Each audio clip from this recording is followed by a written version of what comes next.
The TNT Shop has great gift ideas for your furry family member. And we don't mean your Aunt Dolores. You stink! The TNT Shop has it all at TNTRadio.live. Jeremy Nell on today's News Talk Radio, TNT.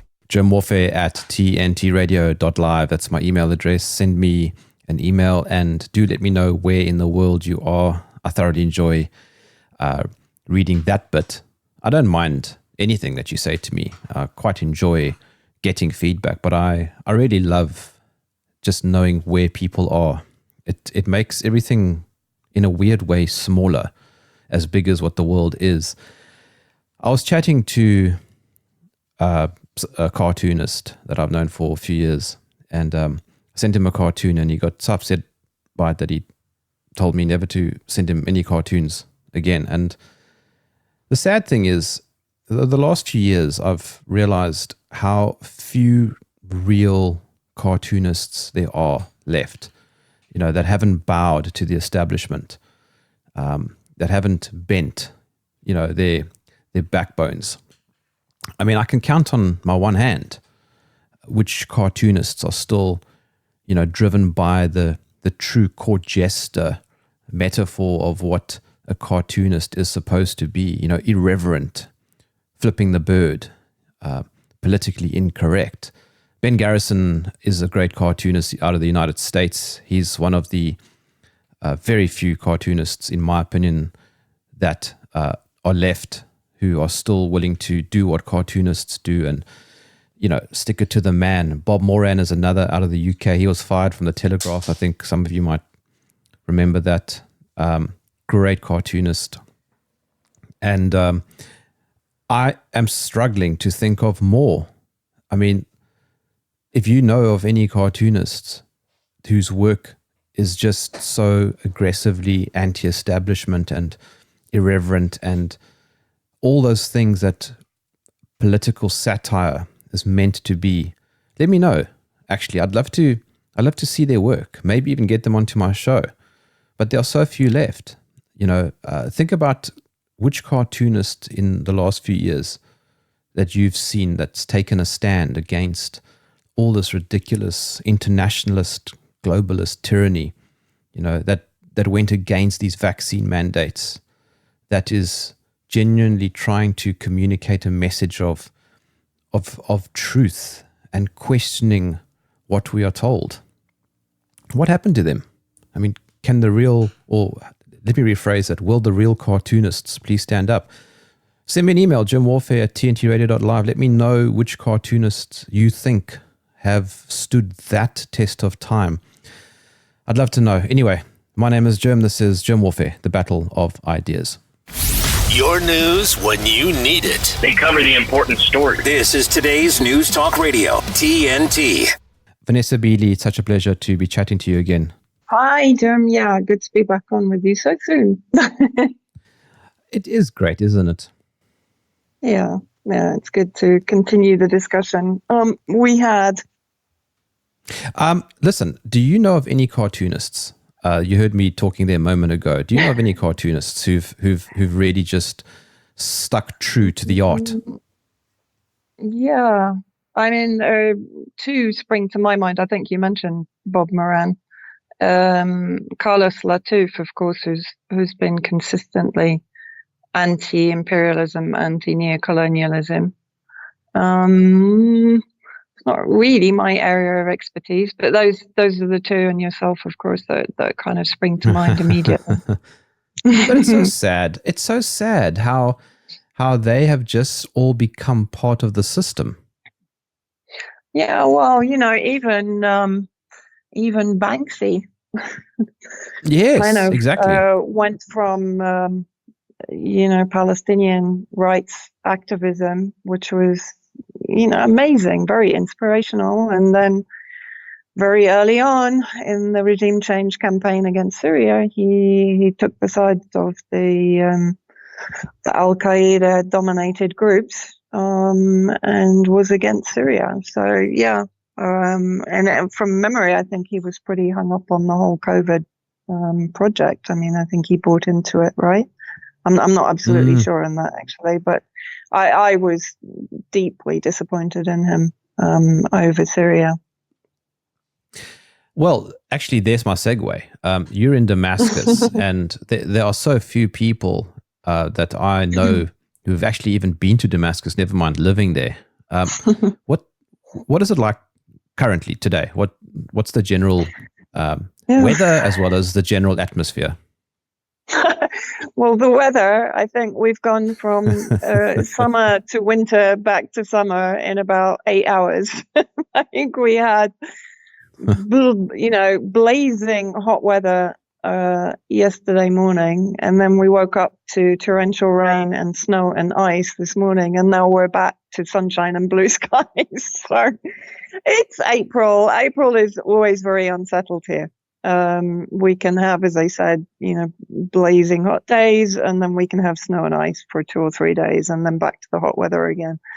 It settles down in May. But as regards life in Syria, it's pretty tough. And I think a lot of people don't really understand how tough it is. We talked about this the last time we chatted, the fact that the majority of Syrian institutions are under sanctions, and that includes the central bank. So it's impossible to transfer money, in or out of Syria. The only way to bring it in is to bring cash in from outside, literally. There's no ATMs. You can't order anything online. You can't trade online. All of these avenues of income are shut down to Syrians, all Syrians, unless of course you're affiliated to Al Qaeda and you're working for the West, in which case you have everything available to you in the various pockets of Syria that are still occupied by these armed groups, and while the West will claim that humanitarian sectors are excluded from their sanctions, or that these sanctions are not unilateral, they are targeted against named individuals and organizations affiliated to those named individuals or to the government. That, of course, is a barefaced lie, as it always has been. Sanctions are used to unilaterally target a civilian population, in order to force them to rise up against their government, and to make it very hard for the state to provide for their people. And at the same time, while they do claim that humanitarian sectors are excluded, that, of course, is impossible, because when you have a sanction regime like the Caesar Act, which is punitive towards any country that comes to the assistance of Syria, then of course it affects every single sector of Syrian society, including medical, including humanitarian, because effectively what that means, if, for example, Australia wanted to send aid to Syria, it would be sanctioned by the United States, which is incredible. I mean, all of these sanctions are without UN mandate, so they're actually illegal anyway from the very beginning. But they've been increased as, an increase in the hybrid war pressure, the siege warfare against the Syrian people. So life here is very difficult, added to which, of course, the US is occupying Syrian oil resources, stealing 80%, stealing their wheat, stealing their barley, stealing their agricultural land through annexation by proxy. Life is extremely difficult for the Syrian people.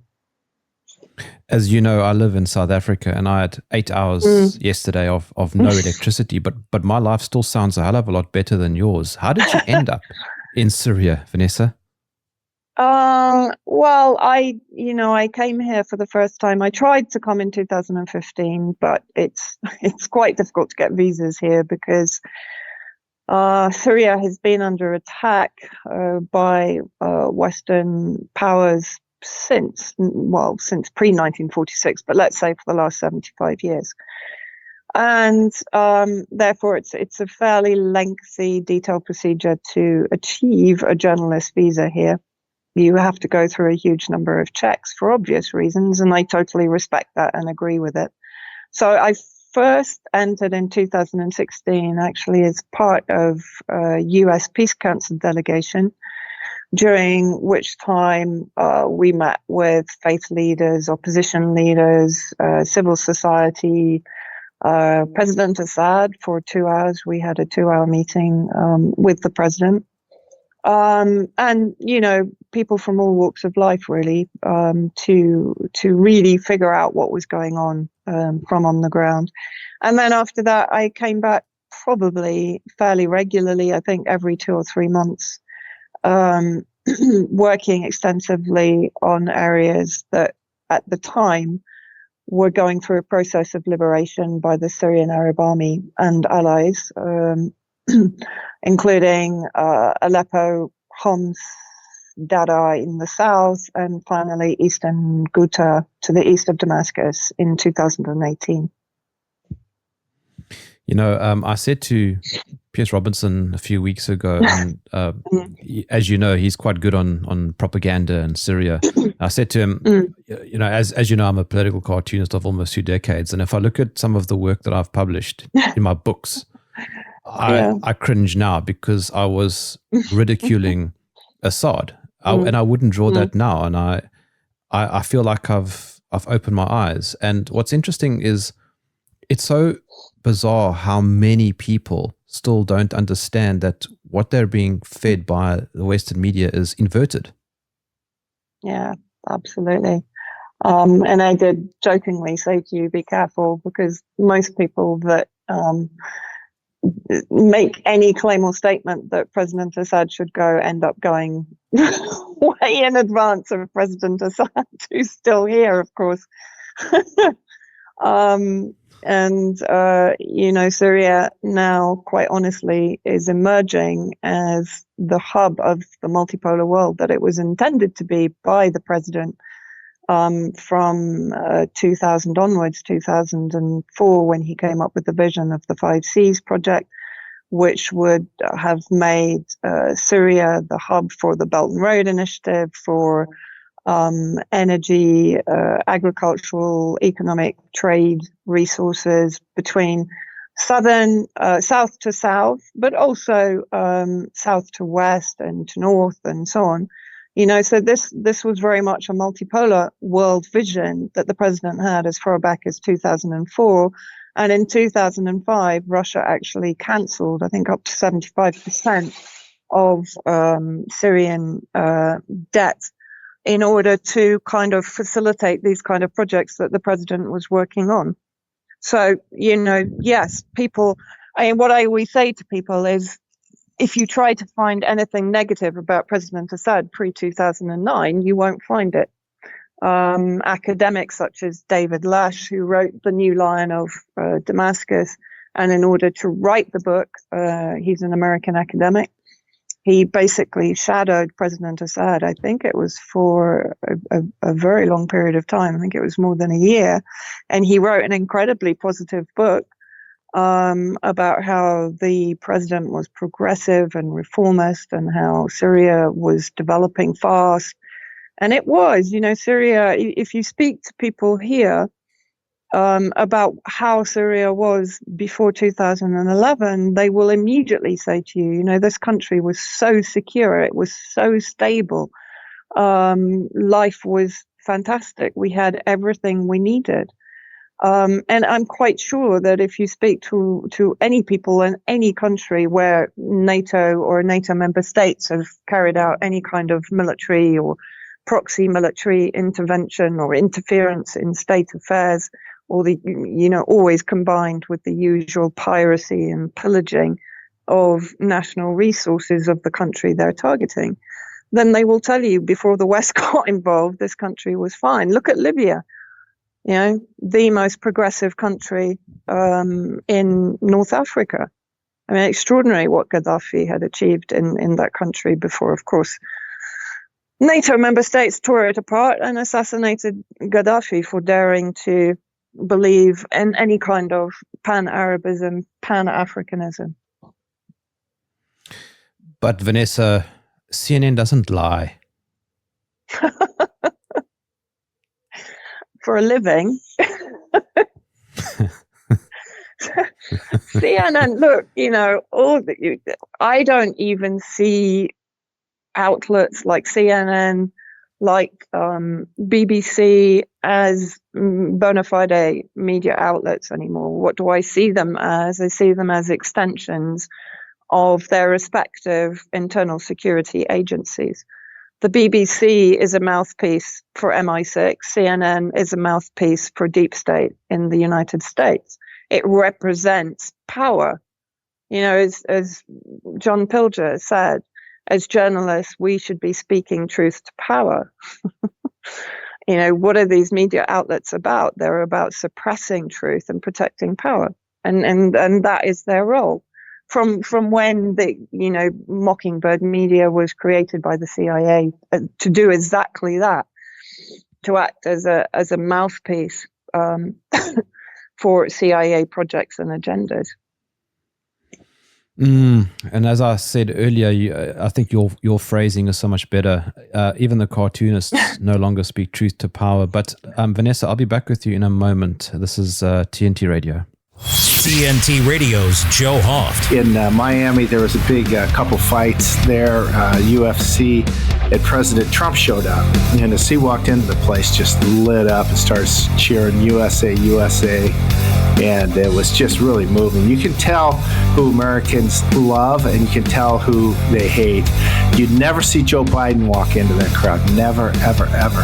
He'd get booed. They'd start screaming, "Let's go, Brandon." They'd be screaming. There's no way that Biden could do this. One, because he'd have to shuffle in and everybody'd see just how frail and old he is. But two, you'd then know that somebody else is running the country. But three, he'd get booed. He'd get booed so bad. That's why they never announced where Biden's going. Give anybody some time to be there, because Trump supporters will be there with Trump signs and drown out any type of following for Biden. Biden's, you look at his events to this day, there's just nobody there. Just nobody there.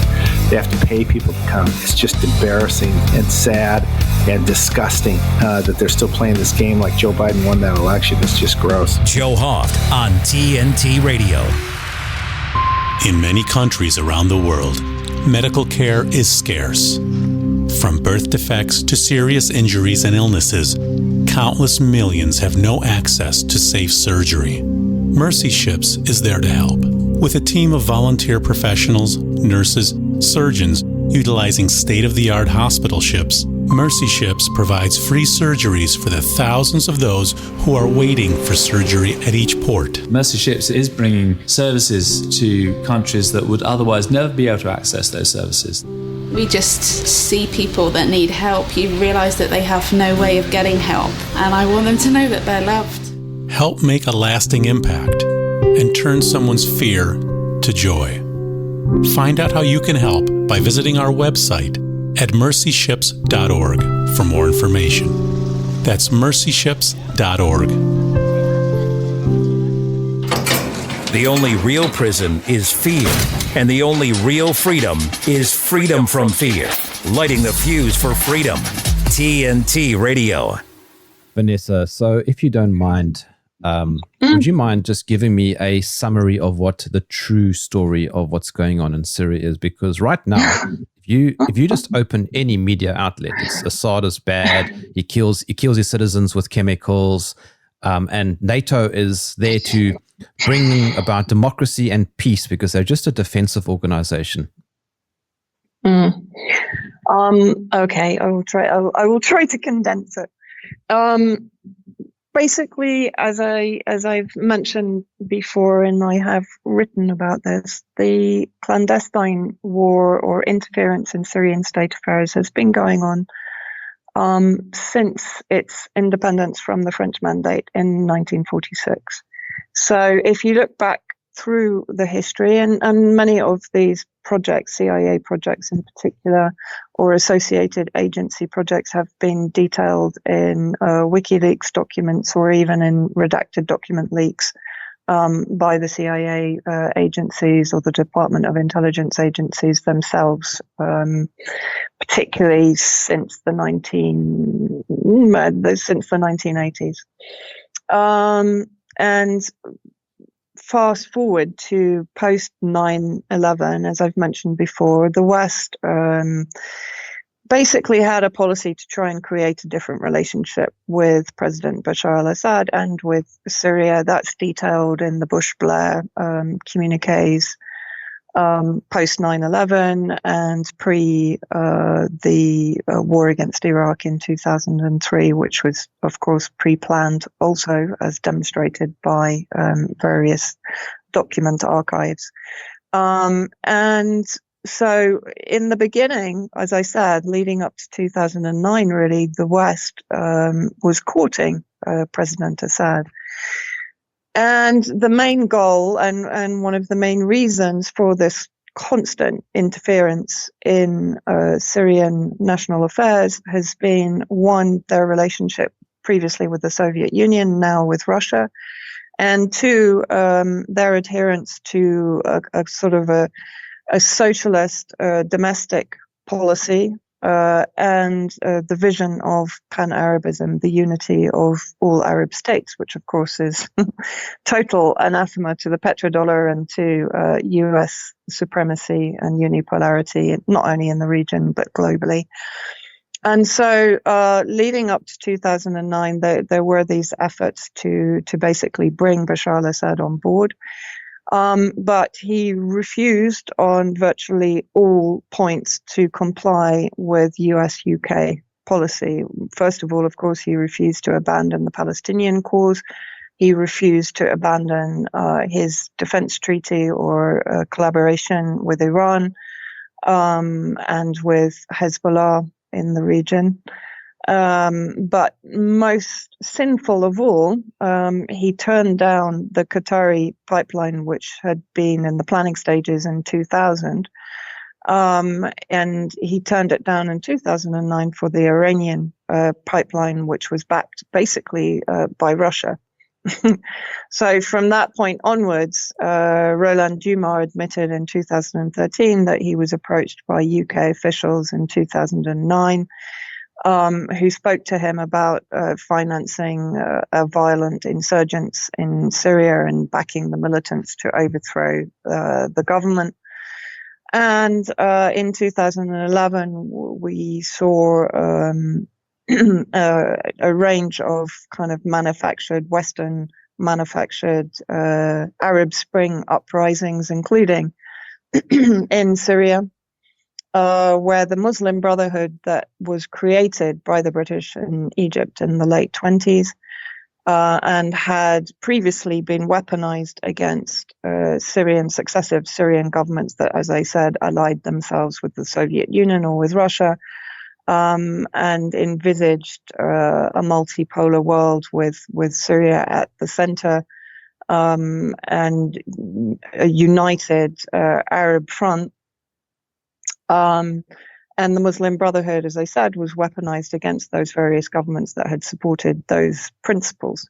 And so in 2011, we saw, an almost exact carbon copy of what had happened previously, particularly in the late 70s, early 80s, against the government of the father of Bashar al-Assad, Hafiz al-Assad. And we saw the beginning of the armed uprising. The so-called peaceful protesters were armed. The majority of the casualties in the first 6 months were among the security and police forces who were told not to carry weapons when they attended the so-called peaceful protests. A number of atrocities were carried out by the protesters and the armed groups that started to join their ranks.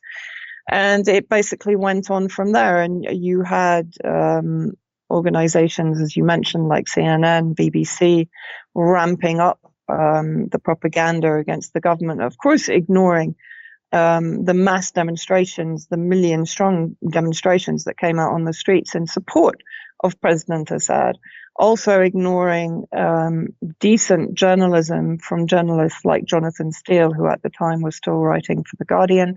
In 2012, wrote about the fact that Bashar al-Assad was probably one of the most popular leaders the Middle East had ever seen and was way ahead in a number of polls, including a Qatari poll. And of course, Qatar poured billions into the regime change war in Syria.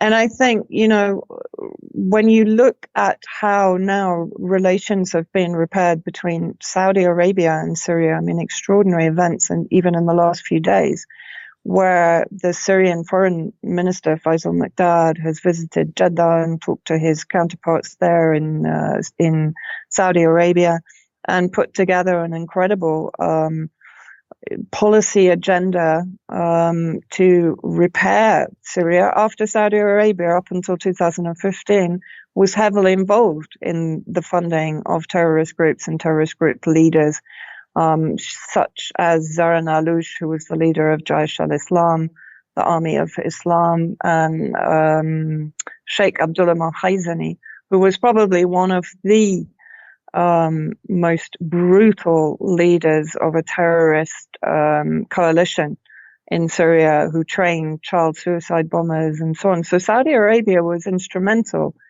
in the destabilization of Syria. And yet here, now we have respective embassies reopening, flights starting again between the two countries, and Saudi Arabia committing to a political solution that protects Syrian territorial integrity, security, and stability.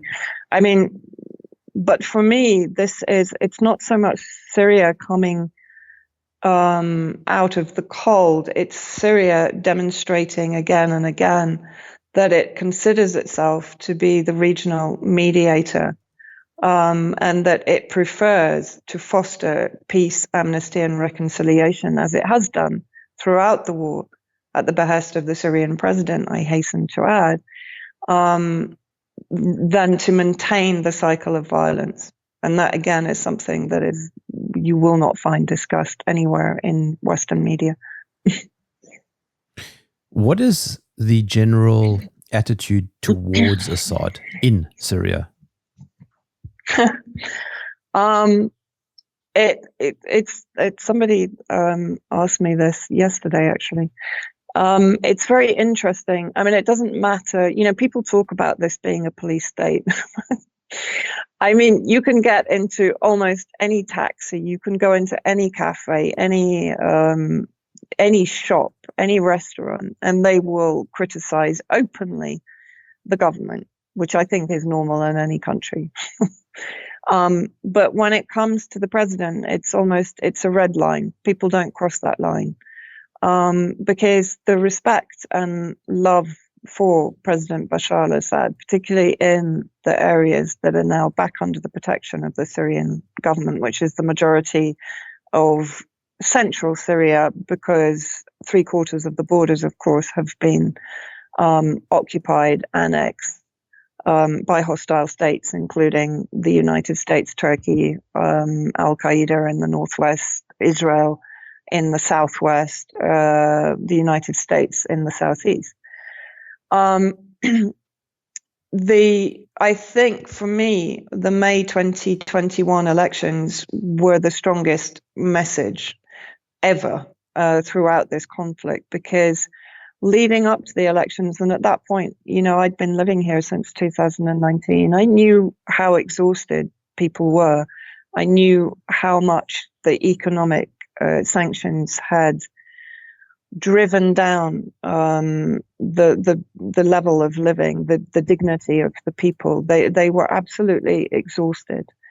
And when the elections happened, I was just astounded at the millions that came out on the streets to celebrate.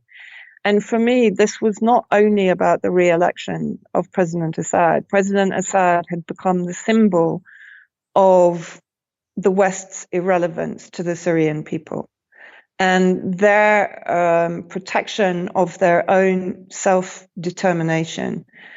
I challenge any Western leader, and I'm thinking immediately of Macron when I say this, to go out into crowds of thousands of people anywhere in the country and to be received in the way that President Assad and his family are received, without security, without huge convoys of cars, and an entire security entourage. At any moment, they could be attacked. And I think, that is the epitome of what the president and his family represent. Even when ISIS were 20 kilometers away from their residence, they didn't leave the country. And that's what anyone here will say to you, even if they disagree with some of the policies of the government, and many of the policies are disagreed with. But as regards the presidency, there is a huge pride in their leadership here in this country. And actually, when you look at what is coming to fruition now and how Syria is now emerging again, as I said, not as a sort of cap in hand defeated nation, but it's actually coming back, with pride and as a leader of the region. And that's quite extraordinary if you consider the war that has been waged personally against President Assad.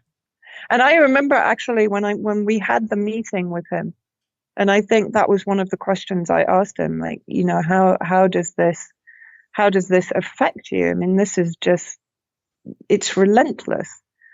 And he said, look, while the Syrian people still want me here, then I can withstand anything. And I think, that for me just summed up the presidency and what it represents to the people here. You will find people complaining, for sure. But the funny thing is, and I've recorded it on a number of interviews, they might, complain about various things, but they'll always end up saying, God bless the president. How is his English? Perfect. Perfect English. Gee. I mean, he was educated in the UK. He was an ophthalmologist. He was an eye doctor. I mean, he was never destined to be president, actually. His brother, Basil, his older brother, was intended president, and he died in a car accident, I think, in 1999. Don't quote me on that, because I get my dates a bit mixed up around that time. And so therefore it sort of fell to the second brother, Bashar al-Assad, who at the time was studying in the UK, as was his wife, Asma al-Assad. I think she was actually born in the UK, studied in the UK, and was working in the banking sector in the UK when they met. And an interesting story about her before their marriage was actually announced.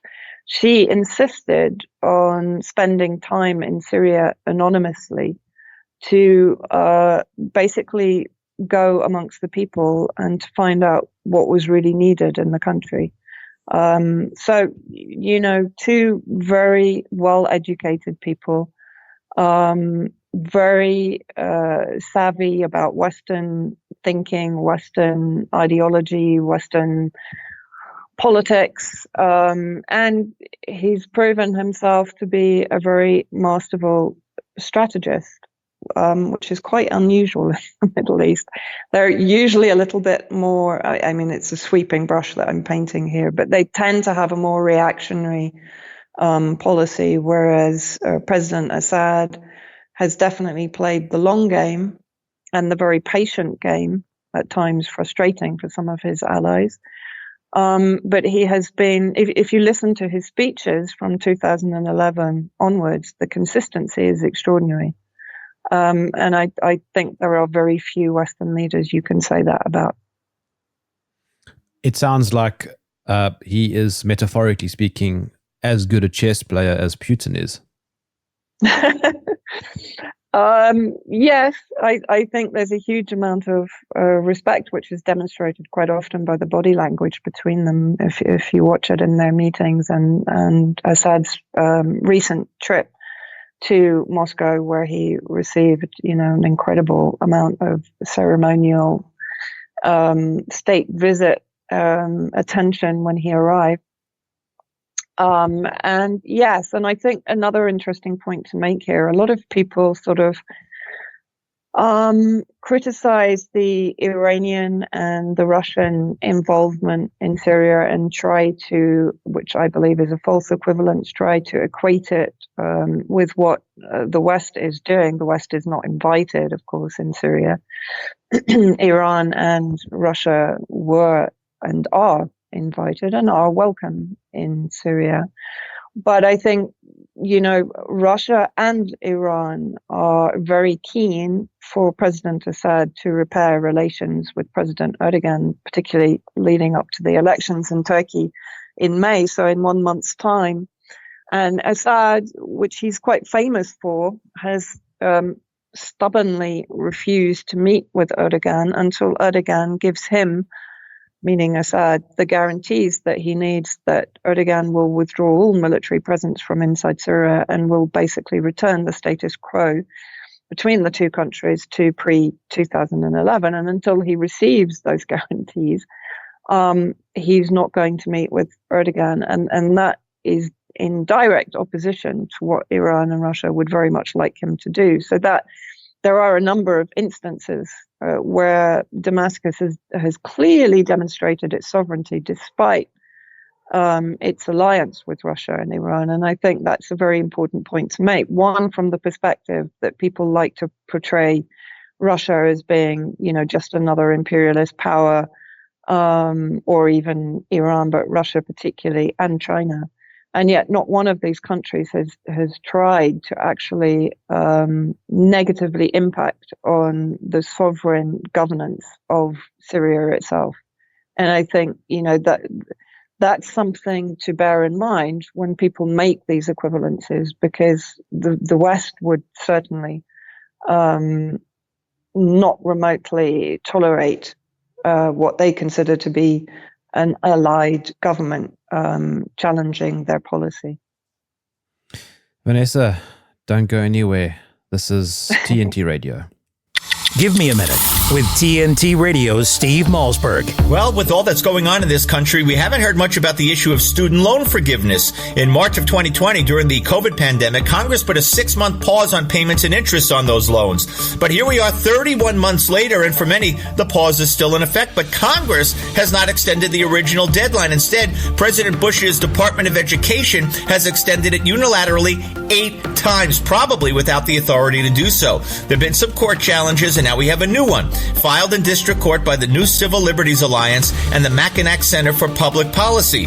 And it challenges the extensions. Are they constitutional? According to the Santa Barbara News Press, Patrick J. Wright, Vice President for Legal Affairs at the Mackinac Center, said perpetual deferment for student loans is bad policy because it shifts the burden from those who took out the loans to those who did not. And the lawsuit claims that so far it's cost taxpayers some $150 billion in lost interest.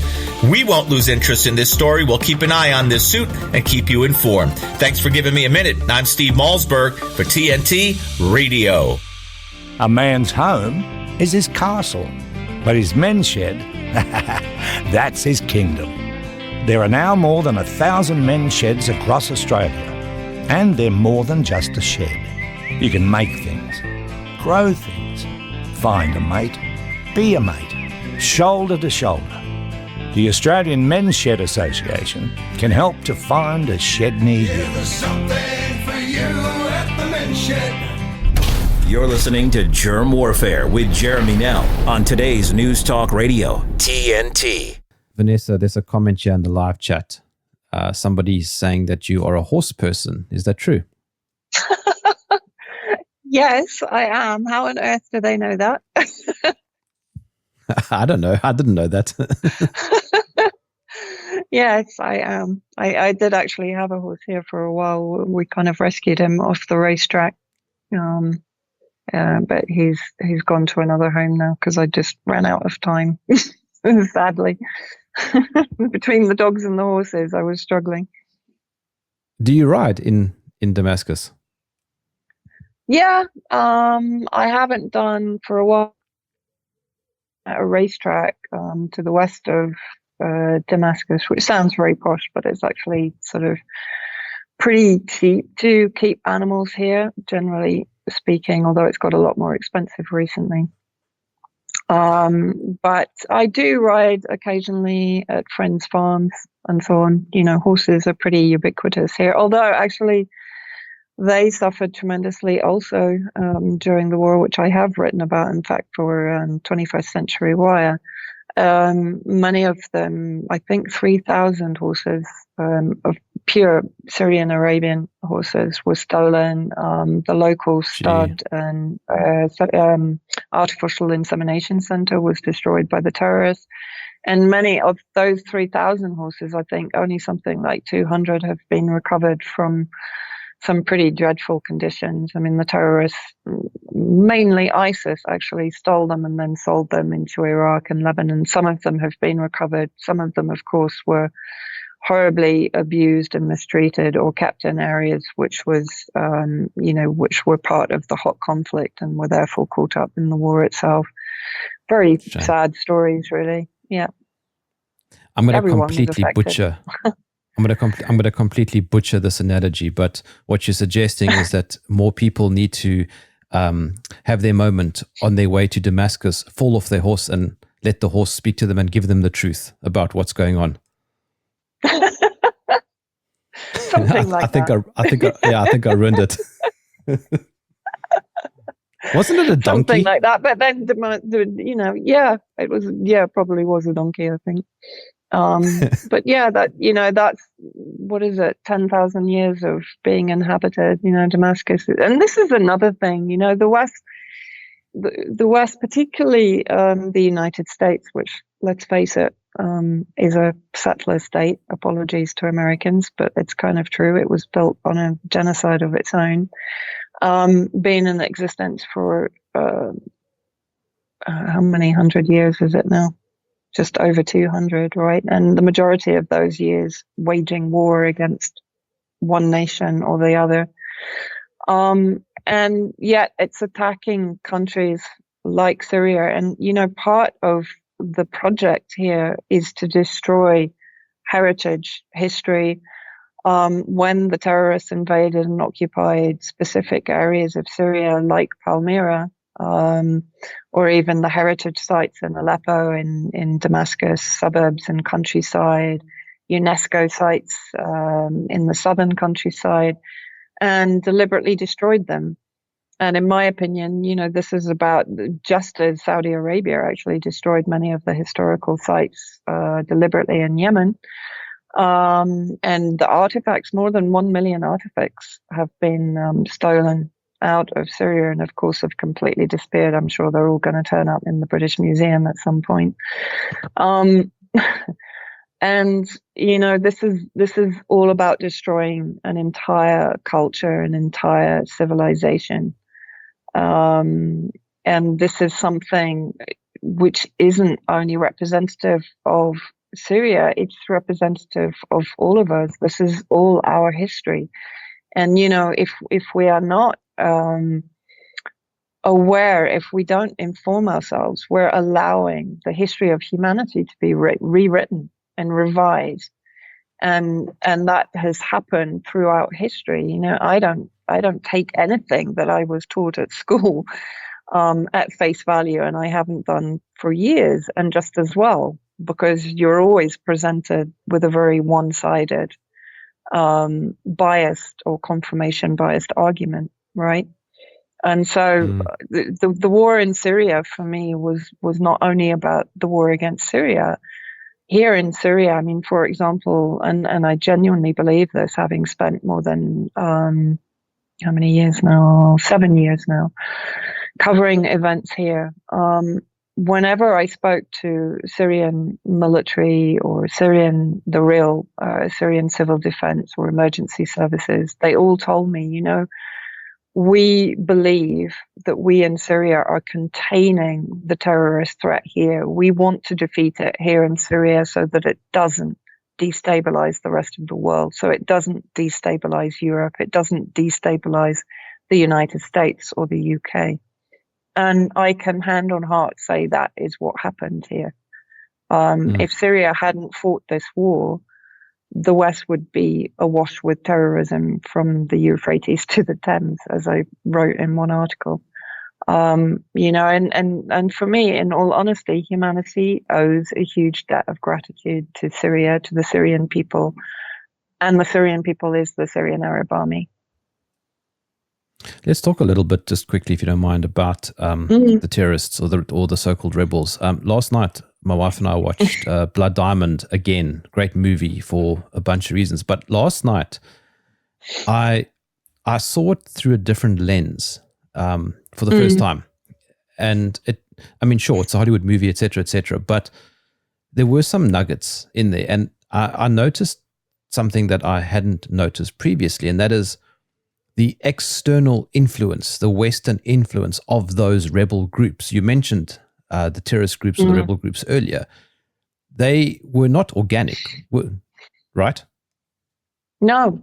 In the early days, as I mentioned, it was the Muslim Brotherhood, which was a construct really invented by the UK to provide a sort of political image of Islam, which then, of course, has been weaponized against various governments that do not come into line with US-UK policy in the region for the various reasons that I discussed. And so therefore, and again, there are multiple WikiLeaks documents and CIA, DIA documents actually stating that they would again weaponize the Muslim Brotherhood as insurgents against the Syrian government in order to topple the Syrian government and to impose a Muslim Brotherhood or an Islamist authoritarian government in control of Syria, which would be far more compliant with the West, but also more compliant with Israel. And of course, Israel has not only provided medical treatment, but it's provided weapons, as it admitted fairly late on. I think in 2018-19, the Minister of Defense then admitted that Israel had been providing weapons to the various armed groups. But very quickly, of course, the original Free Syrian Army, which were these Muslim Brotherhood elements, kind of merged and collaborated with the far more extremist Islamist groups like ISIS even, and Al-Qaeda, again, Muslim Brotherhood extremist groups, and, became a far more sectarian, intolerant, violent, savage, barbaric collection of groups. And for me, I don't actually make the differentiation between the different groups. This is all about rebranding. Actually, what it's like on the ground, if you can imagine, is simply different mafia groups with mafia leaders. They collaborate over certain things like drug trafficking, organ trafficking, child trafficking, human trafficking. They disagree over territory. They disagree over status. They disagree over weapons, who should have them, who shouldn't. They disagree over revenue streams, and they will have infighting. But overall, when it comes down to carrying out the agenda of the West, they are pretty much working in lockstep with each other. What about the white helmets? No.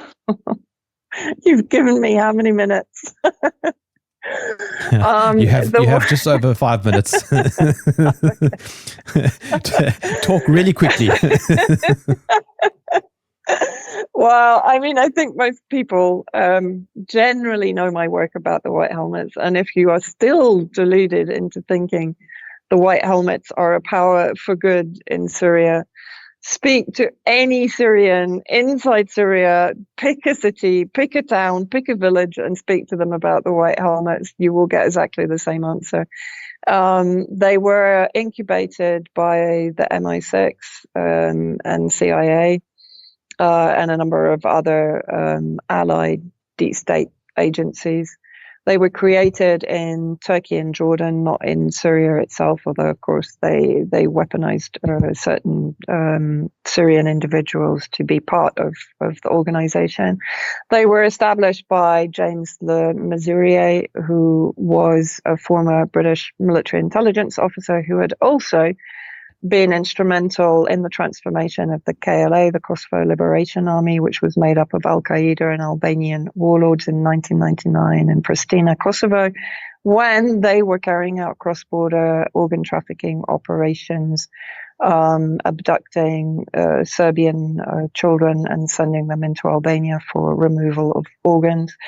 The White Helmets stand accused of similar operations inside Syria, and when I suggested that Le Mesurier might have been involved in both the establishment or the cover-up of the KLA operations and the cover-up of the White Helmet operations, of course, that was when I was most hotly attacked by the BBC and various other organizations. Le Mesurier at the time was working for an organization called Analysis Research Knowledge Group, ARC Group, which was established by Alistair Harris, a suspected MI6 agent who has been instrumental in a number of British-led destabilization projects and intelligence projects worldwide, including currently in Lebanon and Yemen. The White Helmets are embedded with the armed groups, predominantly Al-Qaeda. Many of the leaders of the White Helmet groups are, at the same time, leaders of armed groups, such as in Aleppo, Abdulaziz Maghribi was a leader of Nusra Front, and he established the White Helmets in East Aleppo in 2013. They have received extensive funding from UK government predominantly. That's been their primary funder.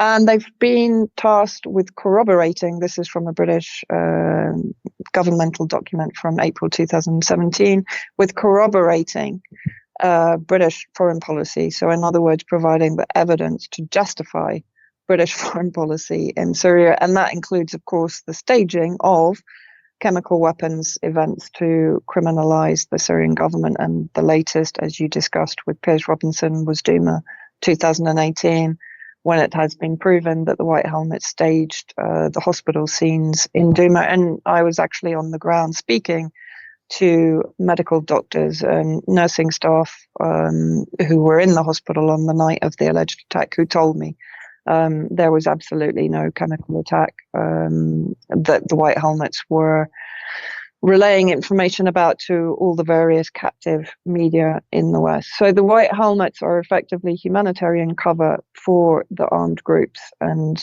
provide a mopping up service for the armed groups that they will clear up after execution, detention of civilians, torture of civilians, etc.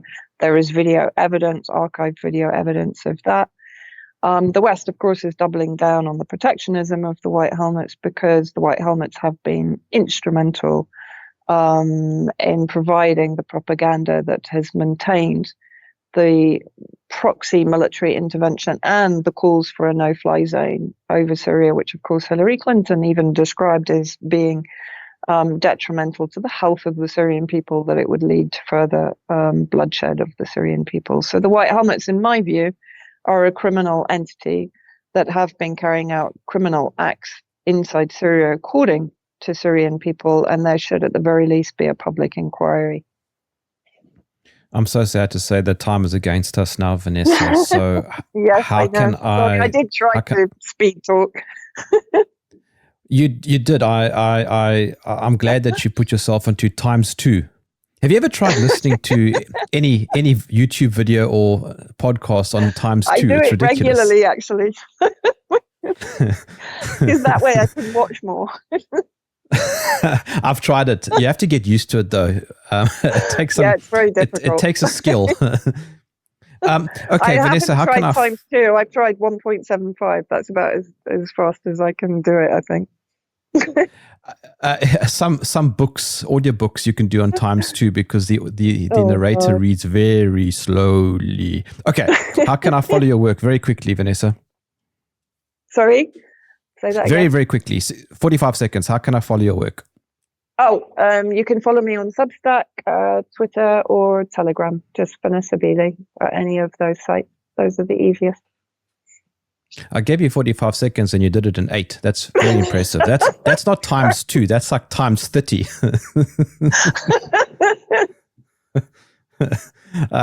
Okay. Thank you, Vanessa Beeley, for joining me in the trenches. It's always a pleasure chatting to you. Yeah, it was great chatting to you again. Take care. And thank you, Alex, for keeping everything running smoothly. Isn't it lovely when things do run smoothly and there are very few gremlins? As I said at the beginning of the show, please send me an email, jermwarfare@tntradio.live. Let me know of any cartoonists that have not bent their backbone, that have stood firm throughout the last few years and have flipped the bird at the establishment. I am struggling to find any cartoonists other than perhaps Ben Garrison and Bob Moran. I would like to find some more. All right, Georgia Lyson is up next. I think that's my housekeeping done, so I will catch you tomorrow. My name is Jerm. This is Jerm Warfare, the Battle of Ideas.